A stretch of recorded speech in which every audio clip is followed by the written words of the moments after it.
మధురం మధురం నీ వాక్యం నా త్రోవకు దీపం నీ వాక్యం.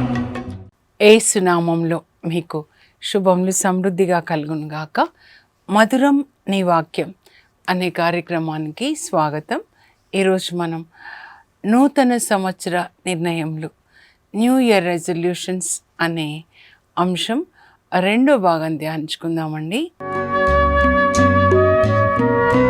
మధురం మధురం నీ వాక్యం నా త్రోవకు దీపం నీ వాక్యం. ఈరోజు మనం రోమా పత్రిక 12వ అధ్యాయం, అలాగే ఎజికేల్ గ్రంథంలో 36, 37 కూడా కొంచెం చూద్దామండి. దేవుడు మనతో ఏం మాట్లాడుతున్నారో మనం ధ్యానించుకుందాము. ఎందుకంటే ప్రకటన గ్రంథంలో 21:5లో నేను అన్నిటినీ కూడా క్రొత్తగా చేస్తాను, I will make all things new అని చెప్తారనమాట. రెవల్యూషన్ అండి, బుక్ ఆఫ్ రెవల్యూషన్, దర్శన గ్రంథం. అక్కడ ఇంకా కొంచెం ముందుకెళ్తే దర్శన గ్రంథం 21లో 5 కదా, I will make all things new అని. ఇంకొంచెం ముందుకెళ్తే అండి 1 నుంచి కూడా చదివితే ఇంకా ఇప్పుడు పాతవి గతించిపోయాయి, పాత భువి పాత దివి అన్నీ క్రొత్తగా, క్రొత్త భువి క్రొత్త దివి అన్నీ కొత్తగా. అంటే నేను మీకు క్రొత్త హృదయాన్ని, నూతన హృదయం ఇస్తా, నూతన మనస్సు నేను మీకు ఇస్తాను. ఇంకా దేవుడు పరలోకంలో కాదు, మనతోనే జీవిస్తాడు. అందుకే కదా యేసుప్రభు మనతో జీవించడానికి వచ్చారు. పరలోకంలో ఉన్న యేసుప్రభు ఆయన వాక్య రూపం, తండ్రి నోట్లోంచి వచ్చిన వాక్యము శరీర రూపం ధరించి మానవుడై మన మధ్య నివసించాడు. యోహాను సువార్త 1వ అధ్యాయం 1 నుంచి 14 వరకు ఆయన మనతో ఉండడానికి వచ్చారు. దేవుడు మానవుడయ్యాడు, మానవుణ్ణి దేవునిగా మార్చాలని, దైవ స్వభావంలోనికి మార్చాలని. అందుకే 2 పేతురు 1:3లో పేతురు ఏమంటారంటే, ఆయన మంచితనంలో మహిమలో పాలు పంచుకోవడానికి మనల్ని పిలిచారు, మనల్ని వేర్పరిచారు ఈ లోకం నుంచి. ఆయన మహిమ అంటే మంచితనం, God's glory is God's goodness అండి. కనుక దేవుని యొక్క మంచితనం మనం అనుభవిస్తున్నాం. నెక్స్ట్ ఏంటంటే ఆ మంచితనాన్ని మన చుట్టూ వాళ్ళకి ఇవ్వాలండి. అది చాలా ముఖ్యం అన్నమాట. యేసు ప్రభు అంతటా తిరుగుచు అందరికీ మేలు చేశాడు. అపోస్తల కార్యాలు 10:38. ఒక్కొక్క రోజు ఒక్కొక్క వాక్యం ద్వారా దేవుడు మాట్లాడితే ఆ ఒక్క వాక్యమే దినమంతా నాకు బోధిస్తూ ఉంటారు. అపోస్తల కార్యాలు 10లో మరి పేతురు ప్రసంగం అన్నమాట. కొర్నేలి ఇంట్లో ఏం చెప్తున్నారంటే, దేవుడు యేసు ప్రభుని పరిశుద్ధాత్మతో అభిషేకించారు.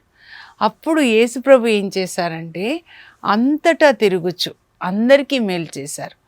బెతానియాకి వెళ్ళారు, అక్కడ లాజరు మరణిస్తే లేపారు. కఫర్నాంలో పేతురు వాళ్ళ అత్తమ్మకి జ్వరం వచ్చినప్పుడు ఆమెను తాకారు, స్వస్థత జరిగిందనమాట.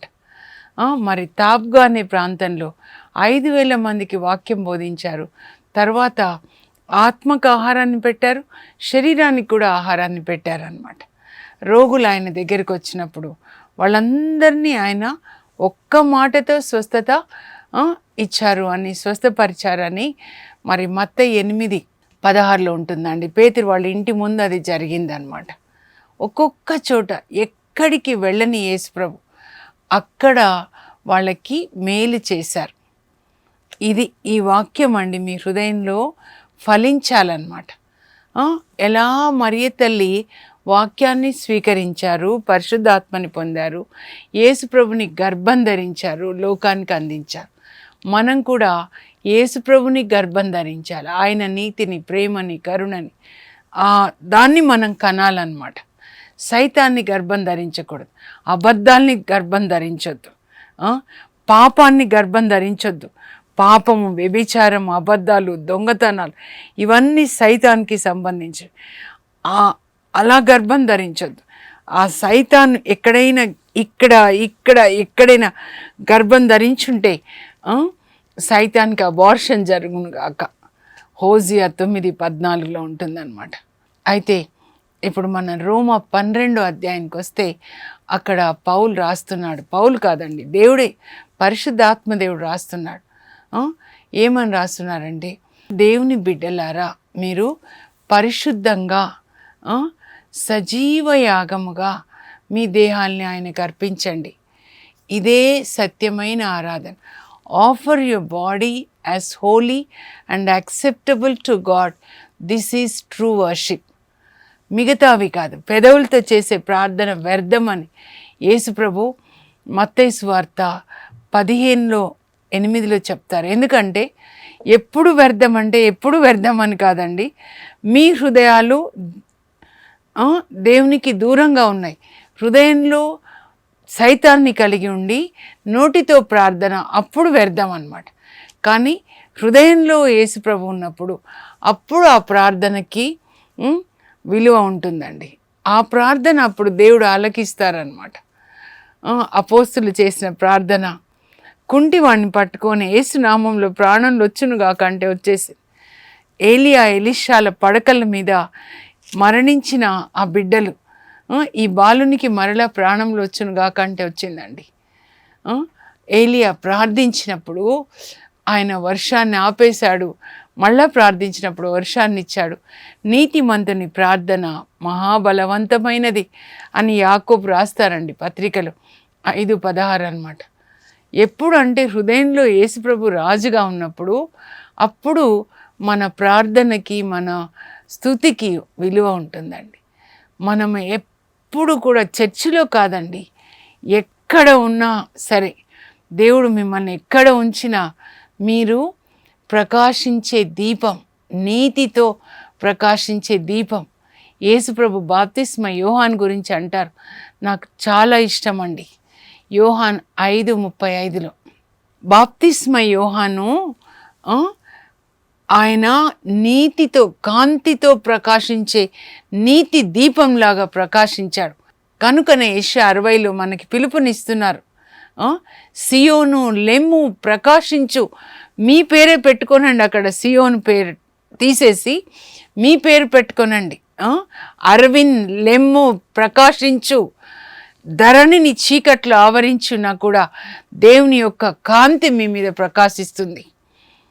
సంఖ్యాకాండం 6:25 దేవుడు తన ముఖకాంతి మీ మీద ప్రకాశింపచేసి మిమ్మల్ని కరుణతో కాచి కాపాడుదురుగాక. దేవుని కాంతి ఏంటండి? నీతి కాంతి అండి. కరుణ, మంచితనం, సత్యం. సత్యమే వజయతే. సత్యం మా పిల్లలకి స్కూల్స్లో చెప్తానండి నేను. గాంధీ గారు బైబిల్ చదువుతారు ప్రతిరోజు ఉదయాన్నే. మత్తయి 5, 6, 7 అధ్యాయాలు బైబిల్ గ్రంథాన్ని ఆయన చదివి ఆయన ఇచ్చిన ఏంటి స్లోగన్ మన ఇండియాకి, మన తండ్రి జాతిపిత మనకిచ్చిన స్లోగన్ ఏంటంటే సత్యమే వజయతే. నీ నాలుకే కాదు, నీ జీవితము నటనలాగా ఉండొద్దు మనుషుల ముందు, సత్యమైన జీవితం. అప్పుడు సత్యమే వజయతే, ట్రూత్ విల్ ట్రయంఫ్. సత్యం నీకు జయాన్ని ఇస్తుంది.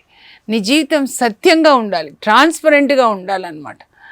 దేవుని ఎదుట, మనుషుల ఎదుట మంచి మనస్సాక్షిని కలిగి ఉండేలాగా నేను నిత్యము శ్రమిస్తానంటాడు పౌలు అపోస్తల కార్యాలు 24:16 అన్నమాట.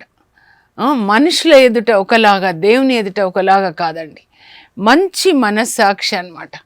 అలా మంచి మనస్సాక్షిని కలిగి ఉన్న వాళ్ళందరూ దేవుని బిడ్డలండి. అంటే మనస్సాక్షి అంటే పరమాత్మ మన లోపల ఆయన నివసిస్తాడు. జీవాత్మ, మనస్సాక్షి.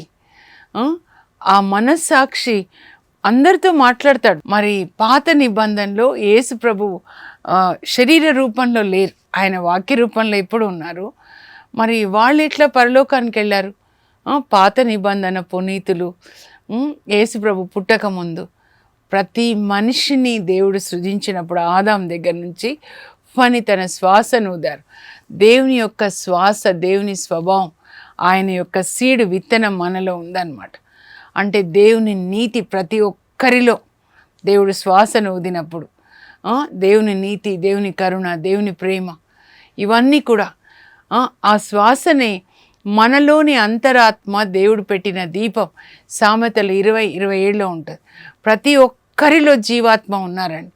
కానీ పాపపు పనులు చేస్తూ ఆ దేవుడు పెట్టిన దీపాన్ని ఆర్పేసి మనస్సాక్షి చచ్చిపోయిన తర్వాత చీకటిలో జీవిస్తూ అలా చీకటినే ఎక్కువ ప్రేమించారంట. ఆయన తన వారితో ఉండడానికి వచ్చారు. యోహాన్ 3:16 దేవుడు లోకాన్ని ఎంతో ప్రేమించి తన ఏకైక కుమారుని ఇచ్చాడు. ఆయన ఒక వెలుగులాగా వచ్చాడు. కానీ మనుషులు చీకటినే ఎక్కువ ప్రేమించి వెలుగుని వాళ్ళు ద్వేషించారండి. వెలుగు దగ్గరికి రావడానికి ఇష్టపడలేదండి. అలా వస్తే వాళ్ళ యొక్క చీకటి పనులు బహిరంగపరచబడతాయని. అయితే ఇప్పుడు మన రోమా 12 ఏం చెప్తున్నారు? మన దేహాన్ని ఆయనకు అర్పించాలి. రోమా 12:2 అన్నమాట. ఏంటంటే, మీరు ఈ లోక ప్రమాణములను అనుసరించకండి. చచ్చిన చేపలు సముద్ర ప్రవాహంలో కొట్టుకొని పోయినట్లుగా సైతాను అధికారం క్రింద ఉన్నవాళ్ళు ధనాశ ఎలాగైనా సరే ఈ పొలాన్ని ఆక్రమించాలి, ఈ ఇల్లు ఇక్కడ కట్టాల్సిందే, ఎలాగైనా అవినీతిగా అయినా సరే డబ్బుని సంపాదించాలి. అయితే నీతిమంతుల ఇండ్లను ఆయన ఆశీర్వదిస్తారు, దుష్టుల ఇండ్లను ఆయన కూల్చివేస్తారు. సామెతలు 3:33 అన్నమాట. దేవుని వాక్యము సత్యమైన వాక్యం అండి. ఆత్మలో చచ్చిన వాళ్ళు అన్నమాట. ఇప్పుడు ఆ మనస్సాక్షి చచ్చిపోయిన వాళ్ళు అలా వెళ్తారు. కానీ ఆ దేవుడు పెట్టిన దీపం, దేవుని యొక్క శ్వాస, పరమాత్మ జీవాత్మలో ఉన్నప్పుడు వాళ్ళు ఈ మతంలో, క్రైస్తవ మతంలో ఉండాలని ఏం లేదండి రూల్స్. మనస్సాక్షి ప్రకారం జీవించే వాళ్ళందరూ దేవుని బిడ్డలు, వాళ్ళు పరలోకానికి వెళ్తారనమాట. ఎందుకంటే వాళ్ళు లోపల అంతరాత్మ ఇది దారి, దీనిలో నడువు, ఇది నీతి, ఇది అవినీతి అని మనలో ఉన్న అంతరాత్మ మనతో ప్రతి నిమిషం మాట్లాడతారు. యెషయా గ్రంథం 30లో ఉంటుందన్నమాట. ఇలా ఇది ఒప్పు, ఇది తప్పు అని ఆ అంతరాత్మ ప్రకారం మనం జీవించాలి. అది చచ్చిపోయినప్పుడు ఇంకా ఏది తప్పో తెలీదు, ఏది ఒప్పో తెలీదు అనమాట. కాల్చిన కడ్డీతో వాత పెడితే అప్పుడు ఇంకా ఆ స్కిన్, కుష్ఠ వస్తే కూడా స్కిన్ ఉండదండి. Sense of touch, tactile organ అంటారు అనమాట. అప్పుడు ఏమి ప్రాకినా తెలియదు అనమాట. కుష్ఠ వచ్చిన వాళ్ళకి సెన్సేషన్ ఉండదు. అలాగే అంతరాత్మ చనిపోయిన వాళ్ళకి, మనస్సాక్షి చనిపోయిన వాళ్ళకి ఇంకా వాళ్ళకి ఇది పాపం అని ఉండదండి.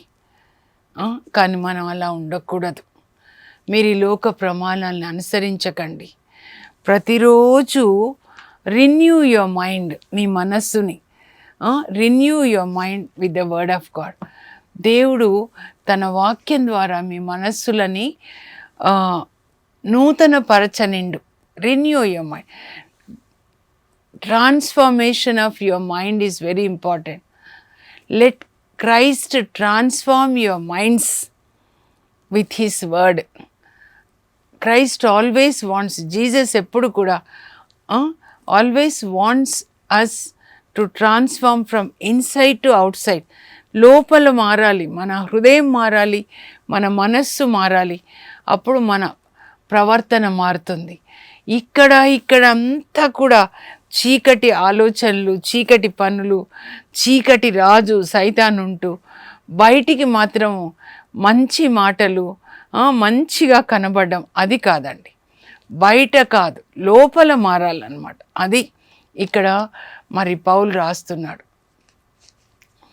Do not confirm to this world but let God renew your mind, transform your mind with his word. అప్పుడే మీరు దేవుని చిత్తాన్ని తెలుసుకోగలుగుతారు. మీ జీవితంలో దేవుడు మిమ్మల్ని ఎందుకు సృజించారు అని తెలుసుకోవాలంటే మీరు బైబిల్ చదవాలి. అప్పుడు దేవుడు మీతో మాట్లాడుతూ ఉంటారనమాట. దేవుడు నాతో మాట్లాడాలి అని అంటే వాక్యాన్ని చదవండి. ముందు వాక్యాన్ని చదవండి. నా పెళ్ళి, నాకు జాబ్ రావాలి, ప్రార్థన చేయండి. ఆ తర్వాత ప్రార్థన చేస్తే నాకు పెళ్ళయింది, నాకు జాబ్ వచ్చింది, నేను ఇల్లు కట్టుకున్నాను. అది కాదండి, అవి కాదు సాక్ష్యాలు. మీరు ప్రతిరోజు బైబిల్ చదవాలి, ప్రతిరోజు దేవుని యొక్క చిత్తాన్ని చేయాలన్నమాట. మీ విషయంలో దేవుని చిత్తం ఏంటి అని దేవుడు మీకు బయలుపరచాలి. యేసు ప్రభు తన వాక్యం ద్వారా పరిశుద్ధాత్మ దేవుడు మన మనస్సుని మార్చాలండి. ఈ లోక ఆశలతో ఉన్న మనస్సు దేవునికి శత్రువు అని రోమా 8:7 పౌలు రాస్తాడనమాట. లోక ఆశలతో నిండిన మనస్సు దేవుని యొక్క చిత్తానికి లొంగదనమాట. కనుక మనం ప్రతిరోజు బైబిల్ చదివినప్పుడు దేవుడు మనకి తన చిత్తాన్ని బయలుపరుస్తారు. ముందుగా ఇదిగో నీ దేహాన్ని దేవునికి పరిశుద్ధంగా అర్పించు, మీ దేవుడు పరిశుద్ధుడైనట్లే మీరు పరిశుద్ధులైండండి, 10 ఆజ్ఞలు, అబద్ధాలు చెప్పొద్దు, తల్లిదండ్రుల్ని గౌరవించండి, విశ్రాంతి దినాన్ని పాటించండి, హత్య చేయకండి, వ్యభిచరించకండి చెప్పాడు కదా, పరుల సొమ్ము ఆశించకండి, పరుల భార్యను ఆశించకండి, 10 ఆజ్ఞలు. ఆ తర్వాత పౌలు రాస్తాడు గలతీ 3:24 ఈ 10 ఆజ్ఞలు మనని క్రీస్తు దగ్గరికి చేర్చడానికి బాలశిక్ష లాంటిది. యేసు ప్రభు దగ్గరికి మనం రావాలంటే ఈ ఆజ్ఞలు మనం పాటించాలండి, ఎప్పటికీ పాటించాలి. ఒక ధనికుడైన యువకుడు యేసు ప్రభు దగ్గర వస్తాడు కదా, మత్తయి సువార్త 19 వచ్చి ఏం చేయాలి ప్రభా, నేను నిత్య జీవం పొందాలి అంటే అప్పుడు ప్రభు అంటాడు 10 ఆజ్ఞలు పాటించాలి అంటారు. నేను పాటిస్తున్నానంటే అయితే ఇంకొకటి కూడా చెయ్యయ్యా, నీ ఆస్తి అమ్మి పేదలకు ఇచ్చేసేయి, అప్పుడు నీకు పరలోకంలో ధనం చేకూరుతుంది. ఇదొక్కటి మీరు చదవండి, ఆ తర్వాత కూడా చాలా ఉంటుందన్నమాట. కానీ ఆయన వెళ్ళిపోతాడు, ఎందుకంటే హృదయం నిండా ధనం ఉందన్నమాట, ఆయన సంపాదించిన ఆస్తి కనుక వెళ్ళిపోతాడు. ఎందుకంటే ధనాన్ని ప్రేమించాడు, యేసు ప్రభు మార్గంలోకి రాలేకపోతాడు. ఇలాంటి స్థితిలో ఉన్న వాళ్ళని దేవుడు పట్టుకోవాలండి. జక్కయ్యని మార్చిన యేసు ప్రభు ఈ సంవత్సరం ధనికులందరినీ మార్చునుగాక, వాళ్ళ హృదయాల్ని. ఇంకా ఇప్పుడు మనం ఎజికేల్కి వెళ్తే అండి 36 అధ్యాయంలో 35 నుంచి మెల్లగా చదవాలి. అందరి కొరకు మేము ఇదే ప్రార్థన చేసినాం మా గ్రూప్లో. మన పిల్లలు యవ్వనస్తులు 7,000 మంది, 7 లక్షల మంది, వాళ్ళ మనస్సుని మార్చాలి, వాళ్ళ హృదయాన్ని మార్చాలి. అక్కడ దేవుడు ఏం మాట్లాడుతున్నారంటే, నేను మీ మీద పరిశుద్ధ జలములు చల్లి మీ అపవిత్రత అంతా మీ నుంచి తీసేస్తాను. పరిశుద్ధమైన జలాలంటే దేవుని వాక్యం అండి, ఆత్మ సంబంధమైన జలం అన్నమాట, యోర్దాన్ నది. ఒక్కొక్క వాక్యం, మీ అపవిత్రత నుంచి, మీ విగ్రహాల నుంచి నేను మిమ్మల్ని శుద్ధి చేస్తాను. నేను మీ నుంచి రాతి గుండె తొలగించి నూతన హృదయాన్ని ఇస్తాను. అంటే యేసు ప్రభు హృదయమే మన హృదయం అన్నమాట. సెయింట్ అర్నాల్డ్ జాన్సన్ గారు అంటారనమాట, యేసు ప్రభు హృదయం మీ హృదయంలో నివసించునుగాక. నేనంటాను యేసు ప్రభు మనస్సు మీ హృదయంలో ఉండునుగాక. ఆయన ఎప్పుడు ఈ లోకంలో వచ్చినప్పుడు తండ్రి బిజినెస్నే చేశాడు, తండ్రి చిత్తాన్ని చేశాడు. మనం కూడా ఏది మాట్లాడినా ఏది చేసినా ఈ దేహము ఆయన చిత్తానికి సమర్పించుకోవాలండి. మనకి వేరే పని ఉండకూడదు అన్నమాట.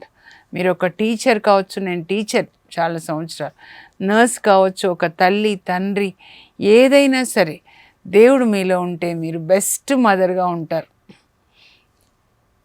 మరియ తల్లి చూడండి, ఎలిజబెత్ అమ్మ గారు చూడండి, పునీత మోనిక చూడండి. మీరు ఒక నర్స్ కావచ్చు, టీచర్ అయితే జీసస్ లాగా బెస్ట్ టీచర్గా ఉంటారు కదా.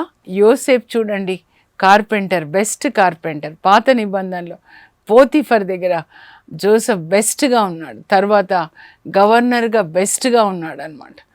మనలో దేవుడు ఉంటే మనం ఏదైనా కావచ్చండి, వంట చేసిన బెస్ట్గా ఉంటుందన్నమాట. అట్లా ఉండాలి.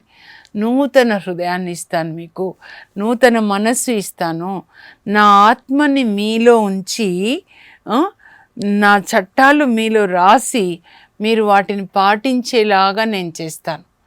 దీని కొరకు మనం అడుగుదామండి. ఇప్పటి వరకు ఈ సైతాన్కి సంబంధించినవి ఇక్కడ ఉన్న అవన్నిటినీ తీసేసి యేసుప్రభు దేవాలయాన్ని శుద్ధి చేశాడు. మన హృదయాన్ని, మనస్సుని శుద్ధి చేసి మన హృదయంలో ఆయన చట్టాలు రాయాలి. ఇదే నూతన నిబంధన అన్నమాట. ఇర్మియా కూడా రాస్తాడు 31 ఇర్మియా 33:34 లేదా హెబ్రీ పత్రిక 8 అన్నమాట, 10-12 వరకు. నా చట్టాలను మీ హృదయంలో రాస్తాను, మీ మనసులో రాస్తాను, మీరు వాటిని పాటించేలాగా మీకు కోరికని దయచేస్తాను. ఈ కోరిక అండి దేవుడు మీకు ఇవ్వాలి. I will put my laws in your mind and write them on your heart and I will create a desire to follow them. ఇది జరగాలి. ఇక్కడి నుంచి వెళ్ళిపోవాలి సైతానికి సంబంధించినవన్నీ కూడా. ఏం తినాలి, ఏం త్రాగాలి, ఏం ధరించాలి, చీకటి అబద్ధాలు వెళ్ళిపోయి చీకటిలో ఉన్న జనులు గొప్ప వెలుగుని చూశారు. ఐజయా 9:2. ఆ వెలుగు మీరు చూడాలి. ఈ సంవత్సరం మీ మీద దేవుని కాంతి ప్రకాశించాలి. గొర్రెల కాపర్ల మీద ఎలా ప్రభు కాంతి ప్రకాశించిందో, ఆయన యొక్క సత్యము, నీతి, ఆయన మంచితనం ప్రకాశించి, అంతేకాదు మన చేతుల ద్వారా దేవుని యొక్క కరుణ అందరికీ వెళ్ళాలి. మన జీవితం నీతి దీపమై మనం ప్రకాశిస్తే మన చుట్టూ ఉన్న వాళ్ళు కూడా ఆ నీతి వెలుగులోనికి రావాలన్నమాట. మన దేశమంతా నీతి దేశంగా, నీతిమంతుల దేశంగా మారాలి. అలా మీ చుట్టూ ఉన్నవాళ్ళు యేసుప్రభు నీతిని, ప్రేమను, యేసుప్రభు యొక్క కరుణని, క్షమని, న్యాయాన్ని, ఇలా ఒక దీపం వెలుగు రేఖలు ఎట్లానో అలా మనం ప్రకాశించాలి. రేస్ అన్నమాట. అలాంటి కృపని దేవుడు మనకి దయచేయాలి. సో ముఖ్యాంశాలు నేను చదువుతాను. నిన్న చెప్పింది, ఈరోజు చెప్పింది కూడా మీరు దయచేసి రాసుకోనండి. Let your life be disciplined life. ఏదంటే అది తినాలి, ఏదంటే అది చూడాలి, ఏదంటే అది మాట్లాడాలి. సంసోన్ జీవితం అయినా చివరిలో రిపెంట్ అవుతాడు, కానీ అలా శరీర వాంఛల ప్రకారం మీరు జీవించకండి. గలతీయ 5:16-26 వరకు చదవండి. మీరు ఆత్మలో జీవించండి. యేసు ప్రభుకి మహిమకరంగా శరీర వాంఛల్ని తృప్తిపరచుటలో మీరు చూపే శ్రద్ధ మానేసేయండి. లోపలికి అన్ని ఏదంటే అది తినడం, అప్పుడు అన్ని రోగాల పుట్టగా శరీరం మారడం, ఆ మంచం మీద కదలలేకుండా అలా ఉండాలని దేవుడు మనల్ని పిలవలేదండి. మోషే దేవుని వాక్యాన్ని విన్నాడు, ఆయన ప్రకాశించాడు. 120 సంవత్సరాలు 120 years మంచి ఆరోగ్యాన్ని కలిగి ఉన్నాడు. దేవుని యొక్క చిత్తం అది. మన ఆత్మ వర్ధిల్లాలి, వాక్యం ప్రకారం ఆత్మలో ఎదగాలి. అలాగే మన శరీరంలో కూడా మనము ఆరోగ్యంగా ఉండాలి, సుఖంగా ఉండాలని దేవుని యొక్క కోరిక. నూతన సంవత్సర నిర్ణయంలో, new year resolutions. The Lord make his face shine upon you and be gracious to you. Bible ఇయర్గా ప్రకటించుకుందాం. Begin your day by Bible reading and end your day by Bible reading. నా గొర్రెలు నా స్వరంను వినును, ఆయన చిత్తంను చేద్దాం, ఆయన రాజ్యాన్ని స్థాపిద్దాం. బైబిల్ గ్రంథం చదవడం ద్వారా దేవుడు మనతో మాట్లాడతారు కనుక ఆయన స్వరాన్ని మనం విందాం. రోమా 12:2. Do not conform to the pattern of this world, but be transformed by the renewing of your mind. Then you will be able to know God's will. ఈ లోక ప్రమాణములను అనుసరించవద్దు. దేవుడు తన వాక్యం ద్వారా మీ మనస్సులను నూతన పరచనిండు. అప్పుడు మీరు దేవుని చిత్తాన్ని తెలుసుకోగలుగుతారు. Let God transform your minds with the word of God. True transformation begins in your mind. Christ calls you for transformation from inside to outside. Tune your mind to the will of God. This is the primary duty of a Christian. దేవుని చిత్తానుసారముగా మీ మనస్సు ఉండులాగున జాగ్రత్త పడుడి. దీనినే మారు మనస్సు అంటారు. దేవుని చిత్తానుసారం అంటే దేవుని వాక్యం ప్రకారం అండి. నేను అన్నిటినీ క్రొత్తగా చేసేదను. I'm making everything new. నేను మీపై శుద్ధమైన జలములు చల్లి మీ అపవిత్రత యావత్తు పోవునట్లు చేసేదను. మీ విగ్రహముల వలన కలిగిన అపవిత్రతను తీసివేయుదును. విగ్రహాల్లో మొదటిది ధనాశ అండి. కొలోసి 3:5 ప్రకారం. నూతన హృదయంను, నూతన మనస్సును మీకు ఇచ్చేదను. మీరు నా చట్టములను పాటించు వారినిగా చేసేదను. మీ సకలమైన అపవిత్రతను పోగొట్టి నేను మిమ్ము రక్షింతును. ఇప్పుడు ప్రార్థన చేసుకుందాం. పరలోకపు మా తండ్రి, మీరు చెప్పినట్లుగా ప్రభా మా దేహాన్ని పరిశుద్ధంగా మీకు సమర్పించేటట్లు, అలాగే మీ వాక్యాన్ని చదువుకొని మా మనస్సులో మీ వాక్యం, మీ హృదయం నాయన అది రాయబడేటట్లుగా మీ చిత్తం ఏదైతే ఉందో అదే మా హృదయ కోరికగా మారేటట్లు ఈ లోక సంబంధమైన కోరికలన్నీ కూడా నశింపచేయండి ప్రభా. మీ అగ్నిలో కాల్చేయండి. ఏదైతే సైతానికి సంబంధించిన ఆస్తి, ధనాశ, తిండిపోతనం, అపవిత్రత, సోమరితనం ఏవే ఉన్నాయో వాటన్నిటిని కూడా మీ వాక్యం అనే అగ్నిలో కాల్చివేసి మనస్సాక్షి ప్రకారం పరిశుద్ధ ఆత్మదేవ మీరు మమ్మల్ని వాక్యం ప్రకారం నడిపించమని, యేసు ప్రభు అడుగుచాడల్లో నడిపించమని, యేసు ప్రభు నీతికి, ప్రేమకు, కరుణకు, క్షమకు, న్యాయానికి సాక్షులుగా జీవించే కృప దయచేయమని యేసు నామంలో అడుగుచున్నాం తండ్రి, ఆమెన్. దేవుని వాక్యం ప్రకారం జీవించే కృప దేవుడు మీకు దయచేయను గాక. God bless you. Have a blessed day.